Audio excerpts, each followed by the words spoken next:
Po sa inyong lahat. Gandang gabi po, Pat. We are on the 4th Sunday sa Ordinary Time. At ang keyword po ng ating liturhiya, Liturgy of the Word ngayong araw, ay ang salitang blessed. Ang binasa po nating gospel ngayong araw ay mas kilala sa salitang Beatitudes. Beatitudes. Ang setting po ay si Jesus ay nasa bundok kasama ang mga disipulo niya at tinuruan niya sila about the Beatitudes. And today, ito din po yung tinuturo ni Jesus sa ating lahat. Sabi sa gospel, Blessed are the poor in spirit, those who mourn, the meek, those who hunger and thirst for righteousness, the merciful, the clean of heart, the peacemakers, those persecuted, those insulted because of God's name. May tatanong natin, ano po ba itong pinagsasasabi ni Jesus? At bakit niya sinasabi sa atin? Well, kung babasahin po natin yung first letter ni Saint Peter, chapter 1, verse 16, sabi po doon, Be holy because I am holy.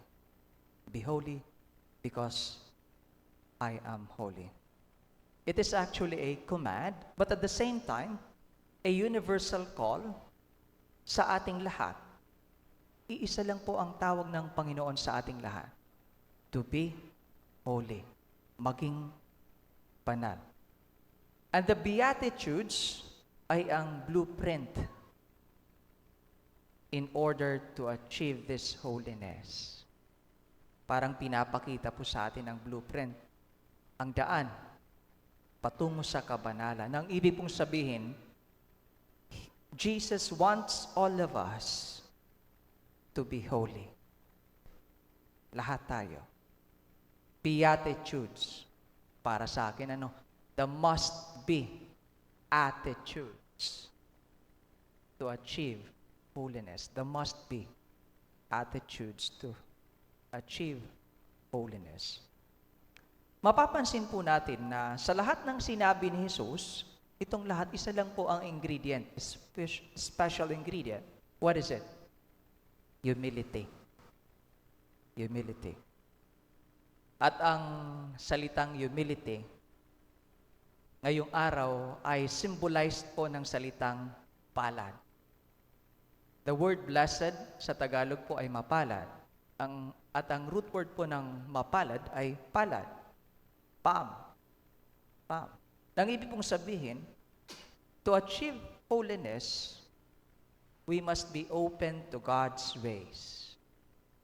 We must be open to God's call.